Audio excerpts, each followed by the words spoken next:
BCom, BSc, MA, MCom करें विश्व की सबसे बड़ी यूनिवर्सिटी इग्नू से। सॉल्व असाइनमेंट्स और गाइड बुक्स प्राप्त करें। संपर्क करें Mahakal computers, DAV PG college के पास, पंच मंदिरा मोड़ से दाहिने, Siwan. Sanmitra Public School, Siwan. CBSE English Medium School 10+2. Admission going on for session from classes nursery to 9th and 12th. Transport facility available. Free admission up to 10th class. Smart class and computer lab classes. एकमात्र ऐसा विद्यालय जहां swimming pool की व्यवस्था, पूरा campus CCTV camera से lace. बेहतर शिक्षा देनी हो तो आज ही अपने बच्चों का नामांकन कराएं। Sanghamitra public school, government engineering college के सामने, कनिष्क बिहार, मेरवा रोड, सिवान। कॉल करें 9899701920। दूसरा नंबर है 7909025618। सिवान जिले की सबसे लोकप्रिय संस्था chemistry classes by AK Srivastava, Ramrajya Mor, Siwan. 11th 12th CUET, JEE mains व एडवांस नीट की तैयारी भी कराई जाती है। बिहार बोर्ड इंटरमीडिएट एग्जाम में हर वर्ष बेहतर रिजल्ट देने वाली संस्था, जहां बोर्ड एग्जाम के अलावा कॉम्पिटिटिव एग्जाम को ध्यान में रखते हुए तैयारी कराई जाती है।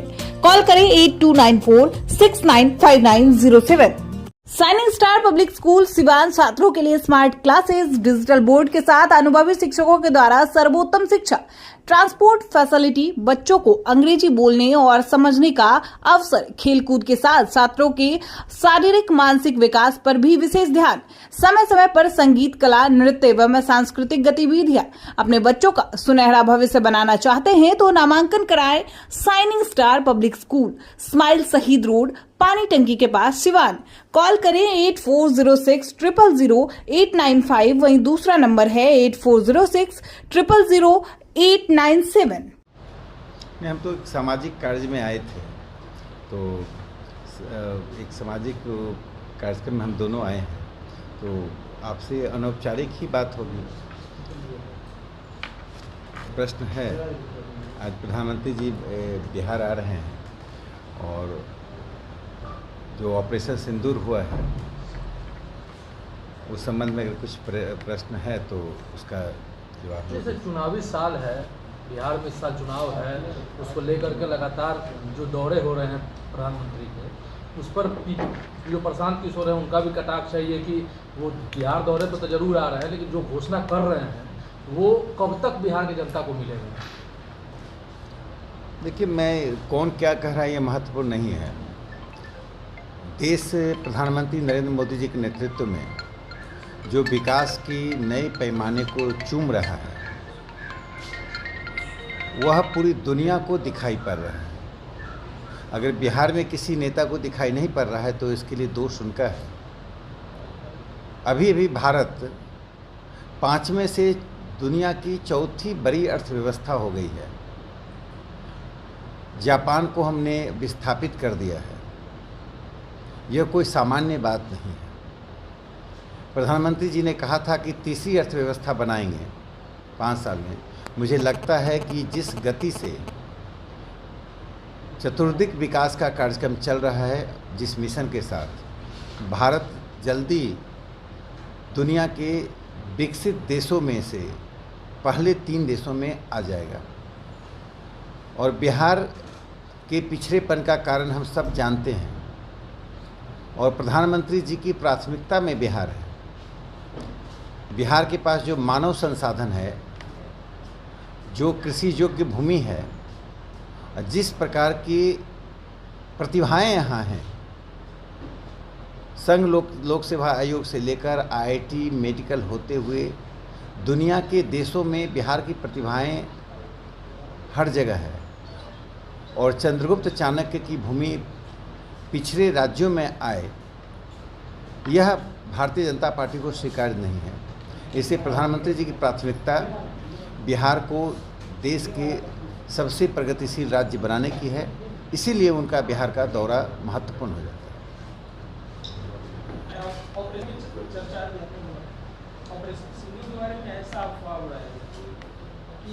आने वाले समय में भाजपा जब चुनाव प्रचार और तेज करेगी तो घर घर में महिलाओं को ऑपरेशन सिंदूर के डिब्बी जिस पर मोदी जी का फोटो लगा होगा और भी चीज भी देने जा रही है।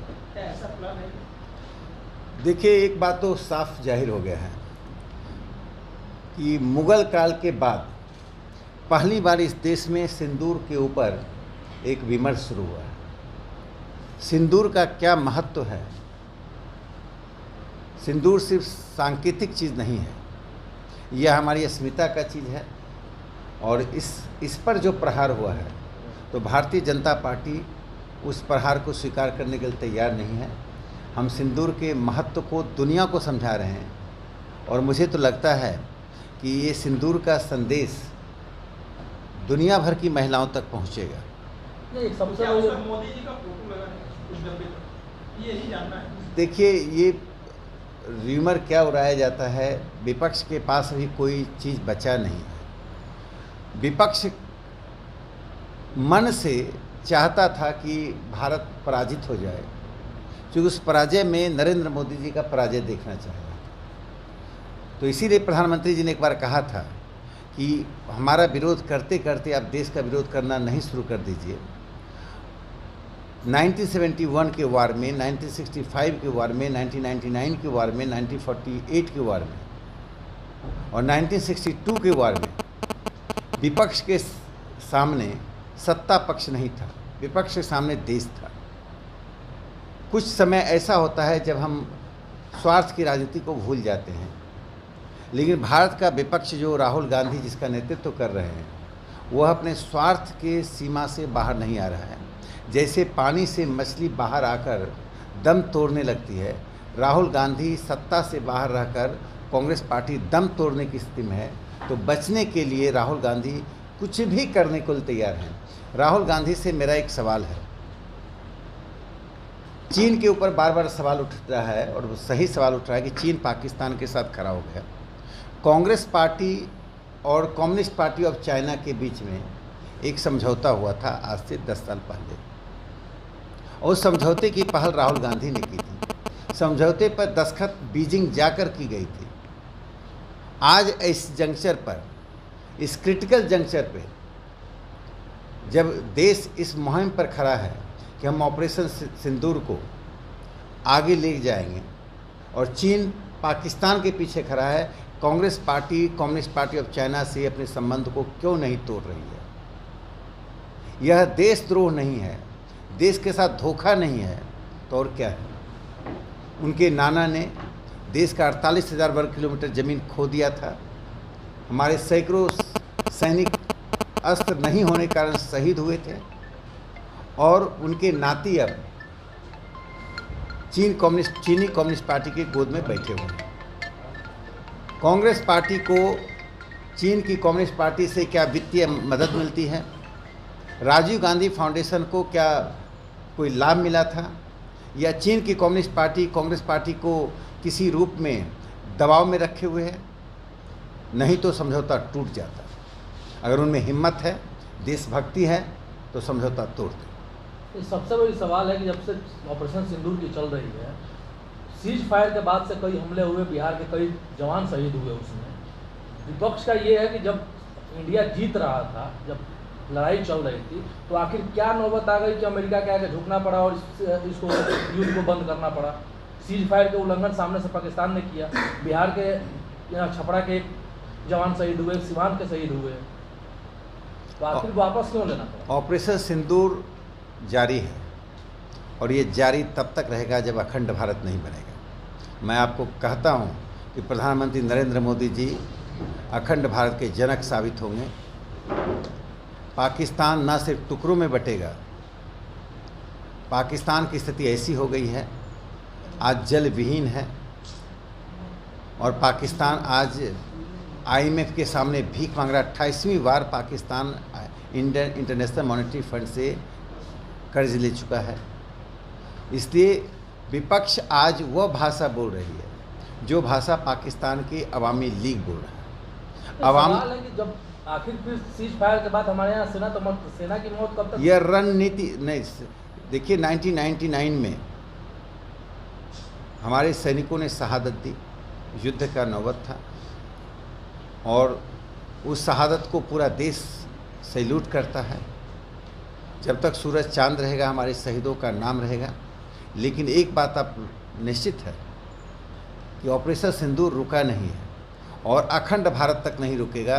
नरेंद्र मोदी जी आने वाले विस्तृत भारत के जनक माने जाएंगे। पाकिस्तान ऑक्युपाइड कश्मीर के आने की शुभ तिथि का देश इंतजार कर रहा है। और आप इस बात को मान लीजिए कि जिस वक्त देश ने पाकिस्तान में आतंकवाद के खिलाफ लड़ाई में वह काम किया जो अमेरिका नहीं कर पाया। अमेरिका ने ताकत की तर्क दिखाई, हमारे पास ताकत है, हम घुसकर मारेंगे। भारत ने तर्क की ताकत दिखाई, भारत तर्क के साथ आतंकवाद से लड़ने गया। तो शस्त्र और शास्त्र के साथ हम लड़ाई लड़ रहे हैं। एक तरफ हमारे 7 प्रतिनिधिमंडल दुनिया के 33 देशों में जाकर आतंकवाद के खिलाफ जागरूकता पैदा कर रहे हैं, दूसरी तरफ हम पाकिस्तान को बार बार चेतावनी दे रहे हैं कि अगली बार हम आएंगे तो दूसरे रूप में आएंगे।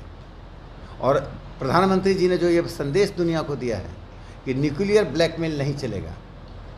भारत ने अपनी स्थिति में गुणात्मक परिवर्तन 2 बात के लिए किया है। एक, न्यूक्लियर ब्लैकमेल नहीं चलेगा, ये दुनिया को संदेश है। दूसरा कि ऑपरेशन सिंदूर बंद नहीं होगा। यह तब तक बंद नहीं होगा जब तक पाकिस्तान आतंकवाद से अपने आप को पीछे नहीं हटाता है। इसके साथ प्रधानमंत्री जी ने एक और संदेश पाकिस्तान के नौजवानों को दिया है। पाकिस्तान में 63% लोग 30 साल के नीचे की उम्र के हैं। उनके पास रोज़ कलम नहीं है, हथियार पकड़ाए जा रहे हैं। उन्होंने कहा अगर चैन से जीना चाहते हो, रोटी खाना चाहते हो तो शांति का रास्ता अख्तियार करो, अन्यथा गोली मिलेगी। भारत 2 टूक शब्दों में पाकिस्तान से बात कर रहा है, लेकिन अंतर्राष्ट्रीय कूटनीति में अनेक प्रकार की रणनीतियां अपनाई जाती हैं, उसी में से सीज फायर एक रणनीति है। आज हम लोग सिवान एक मांगलिक कार्यक्रम में आए हुए थे, तो सोचा आप लोग प्रेस वाले बंधु भाई लोग से भी हम लोग मुलाकात कर लें।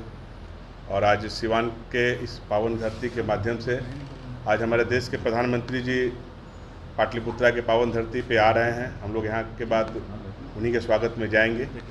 तो इस सिवान की धरती से हम लोग उनका स्वागत, अभिनंदन और वंदन करते हैं। बिहार में आपकी गठबंधन जदयू के साथ है और मुख्यमंत्री का चेहरा आप लोग इस बार भी घोषित किया नीतीश कुमार को, और लगातार विपक्ष हो या जो भी जैसे प्रशांत किशोर हो, तेजस्वी हैं, जो भी पार्टियां हों, सारे लोग का ये है कि उनकी मानसिक और शारीरिक स्थिति वो नहीं है कि वो कुछ निर्णय ले सके। फिर भी आप लोग की तरफ से मुख्यमंत्री का चेहरा उन्हीं को घोषित किया जा रहा है।